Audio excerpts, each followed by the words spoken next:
Hello there, I'm the student and today I'm going to present you how you should go with Georgia from 1444 by outscaling the Ottomans simply with going east rather than west within the first 40 years, ending up with an easy war against the Ottomans after you consolidated your power and with only a small price to pay, which is non-stop conquest, to scale so fast that you get to that point where you are too big to fail within only 40 years into the game.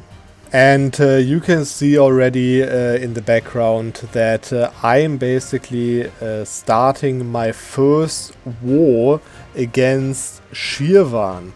And as I even have deleted my cavalry, I need 2 mercenary companies, and I have to say that there is one thing that you need to keep in mind. Loans are just a number to get stronger than the Ottomans within only a few years of campaign. And you notice that I am also at war with Ajam. Now, you might think Ajam with his 2 vassals, they are way too strong, I can't beat them that early, but the reality is you can beat them.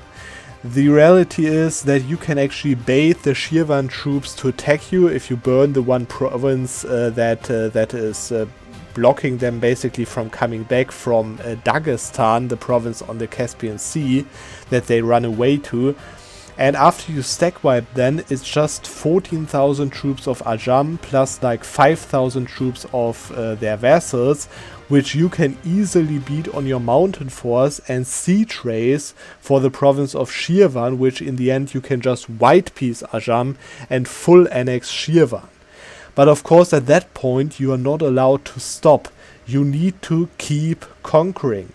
Directly declare war on whatever is easier to go on with either Gazikumku or Circassia, and even if one of the hordes is defending them, in my case Nogai was actually defending them, that doesn't matter. You can bait those units onto the mountains if you do it right. You can burn the mountains, they try to go for it, you can go in before them and so on. They get maluses for shock damage when they're fighting on mountains, so really nice. And you can also of course siege raise them again.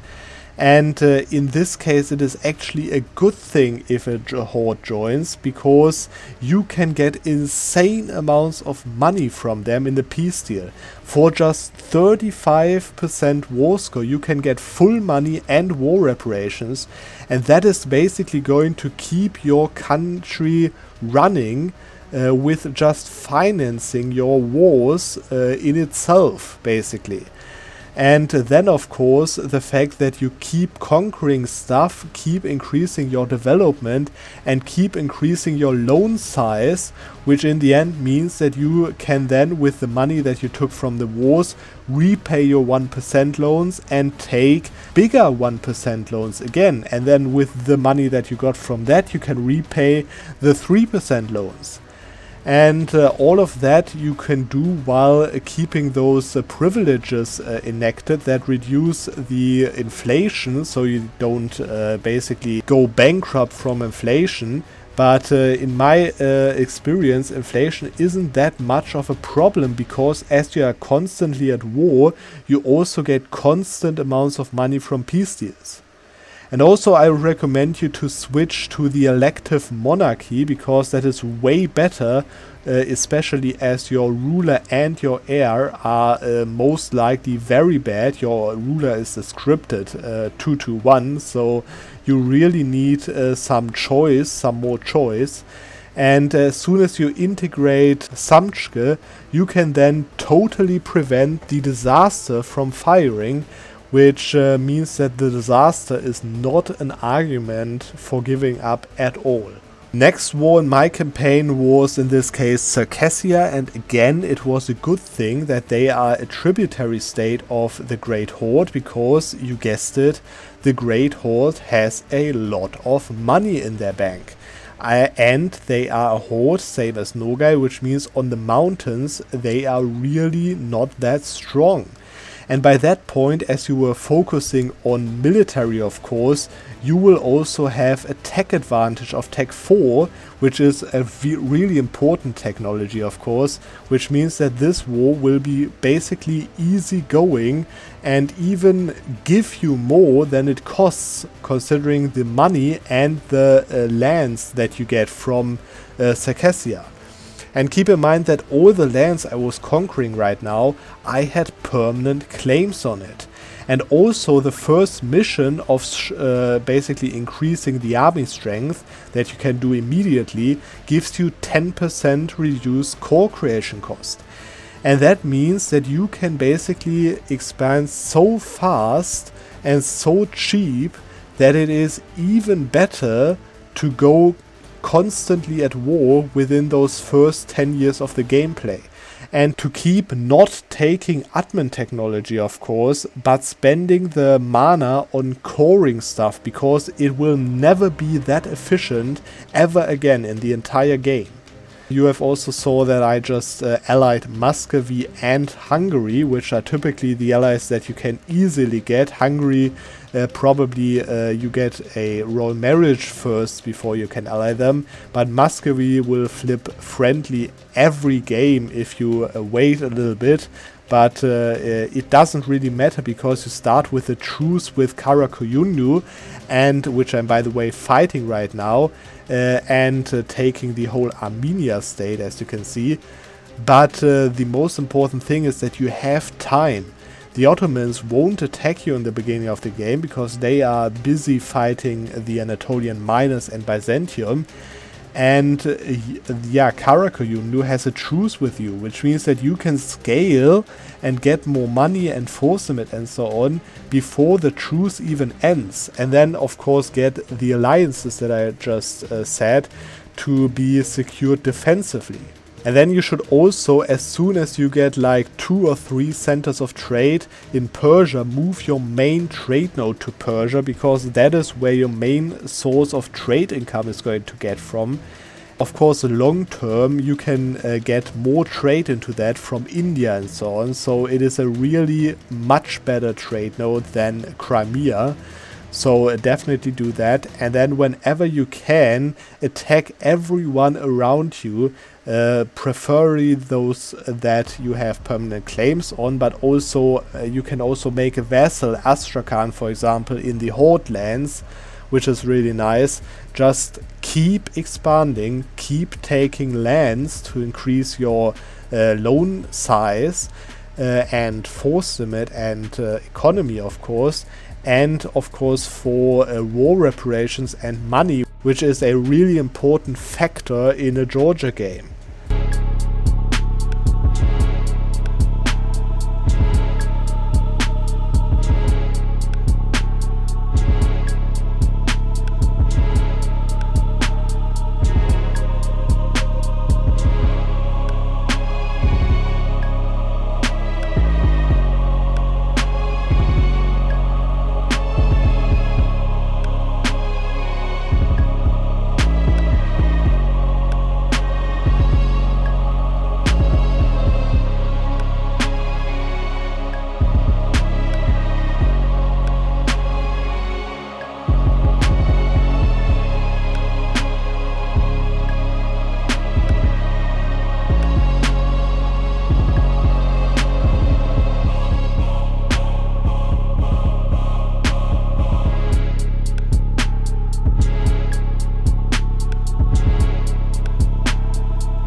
And you can see that only 20 years into the game, I have almost no loans, except of course the 1% loans.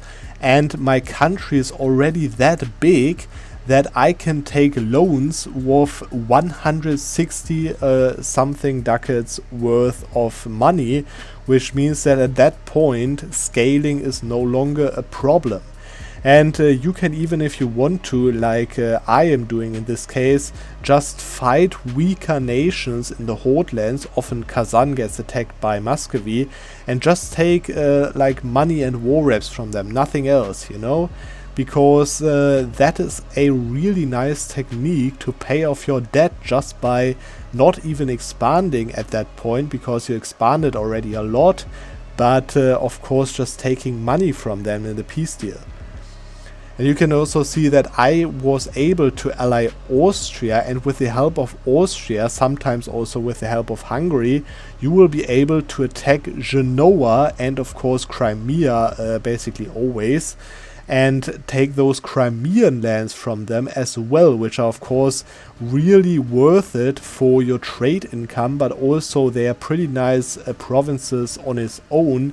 So of course full core them, as you should do with every province, and don't be afraid to keep being behind on admin technology. It doesn't matter.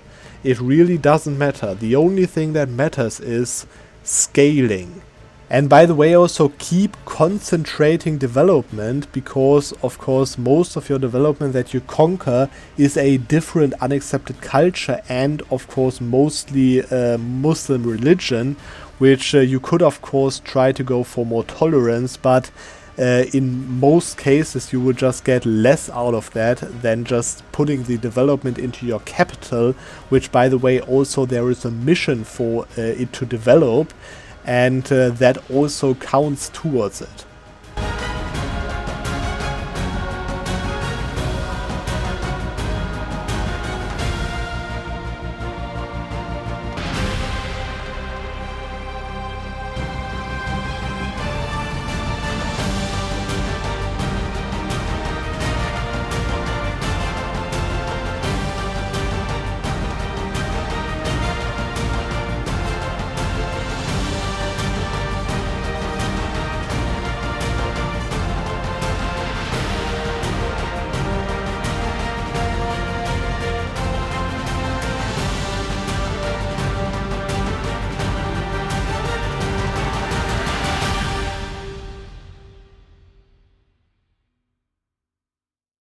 And that is where I am in 1487, as you can see, as Georgia. And yeah, I already talked about the economic situation, but you can just have a look on it again, a little bit more detailed. You can see I get, of course, 5 ducats from war reparations over here, which is really nice. And I have only 4 non-1% loans, which means that I'm paying only 2 ducats on interest, and with full maintained force and full maintained army of, by the way, 40,000 troops, I am still making 8.5 ducats monthly, while running level 1 advisors, of course, the entire game, which is always an investment that you should keep.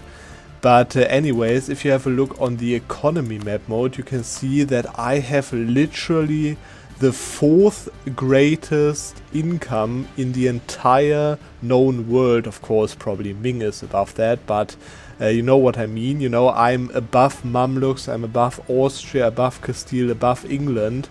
And so on, actually a lot above England, by the way.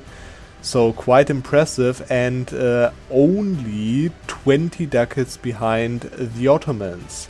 And if you have a look on the troop count, you can see that the Ottomans have only 50,000 troops.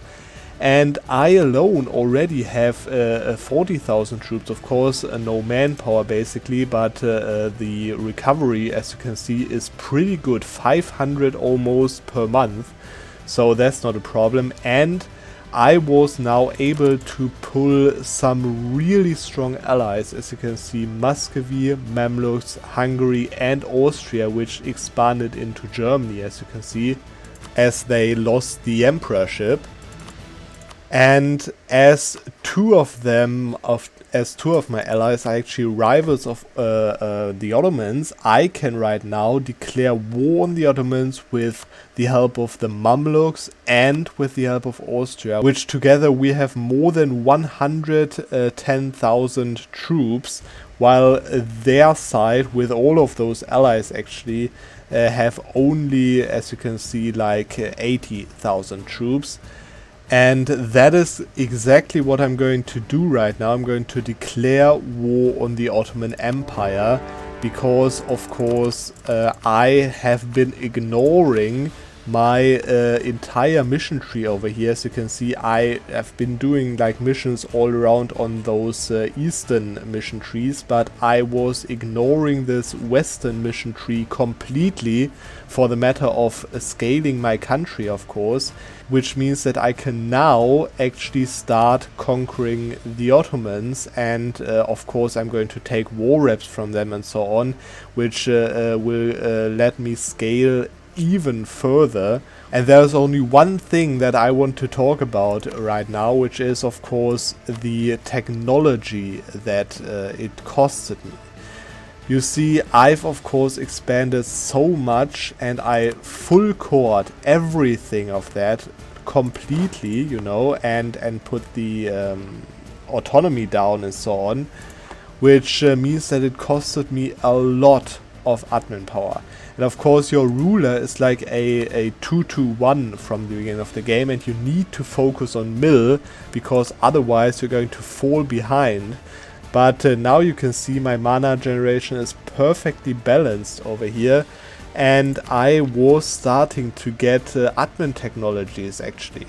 You can see I have of course the malus of unbalanced research, but if you have a look on the exact situation, and you can see that I'm actually 180% ahead of time in my mill technology, which means I have a mill technology advantage on the Ottomans, but that also means that I'm only one Diplo technology behind, and in total 3 admin technologies that I'm behind, including of course 2 idea groups that I could have unlocked with that.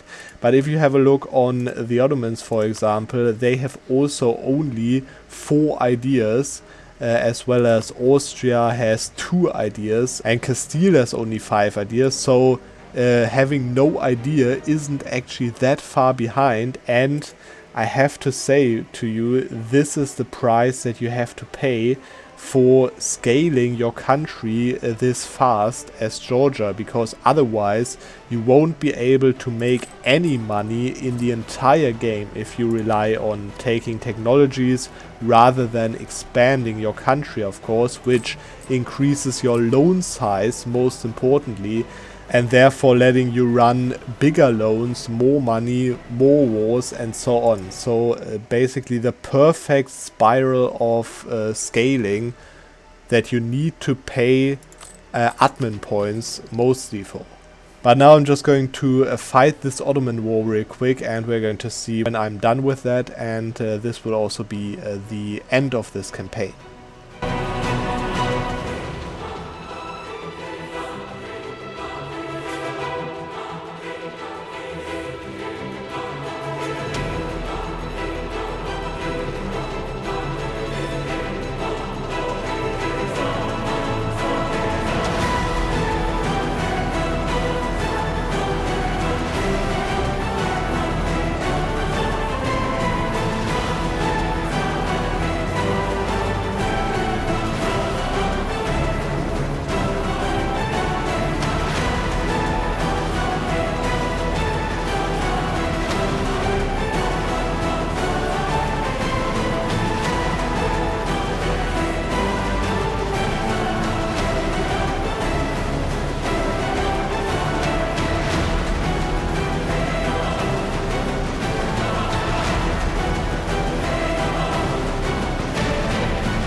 And with this beautiful name placement and little scuffed borders over here in Anatolia, this will be the end of this campaign. And you saw it already in the time lapse that the war with the Ottomans was pretty damn clean. And after I caught those provinces over here, I could of course then complete my missions, those two over here, and get permanent claims all over the place. As you can see, I still have a lot of them. And then clean up some of those miners, including Karaman, which still existed. And of course, to scale even further, I have now full cored all of that, which of course costed me quite some admin power, but I finally got a decent or pretty strong ruler. It was a 565 earlier, but this mission over here gives them additional mill points, and that means that after the focus I have now 14, 10, 12 mana generation, which means that it'll take no time to get back in admin technology with this mana generation. And for technology, you can see I'm still a little bit behind. I'm 3 technologies behind in total, and all of those 3 are in admin technology, but I have gotten the 5th one, which means that I have already 4 ideas unlocked, which is really important, of course, to start getting through those national ideas as early as possible. And full coring, of course, gave me an insane force limit. I now have a force limit of 62,000. You can just see that I'm the number 4 on total force limit on the entire world, as you can see, including the Ottomans only being 7,000 force limit higher than I am, which means that I basically outscaled them already, considering that I have also even 10,000 troops more than he has right now. And also the income increased by a few ducats since the last time I showed you it. As you can see, I'm now on 50 ducats of income, which is, if you compare that to the world, still the 4th in the world, but you can see only with like a 12 ducat difference to the number 1, and with the direct comparison to the Ottomans of only 3 ducats difference in my total income compared to the Ottomans' income. And that is of course also because of my war reparations that I'm getting from them, 5 ducats as you can see. But of course when they end, I will also be able to declare war on them again, which means that I can just simply take land from them, insane amounts of land from them, if you see my permanent claims of course, and go down those missions over here basically on Anatolia and so on, and keep taking provinces and money from the Ottomans to outscale them even further. And at that point, the Ottomans are no longer a threat, the Mamluks are no longer a threat. I could PU Muscovy at the point where I integrate Astrakhan, as somehow I need that province directly. But anyways, this is a very nice Georgia campaign with only 60 years played. And I think this is basically how you should go to a Georgia campaign always. So I hope you enjoyed the video, and we're going to see in the next one.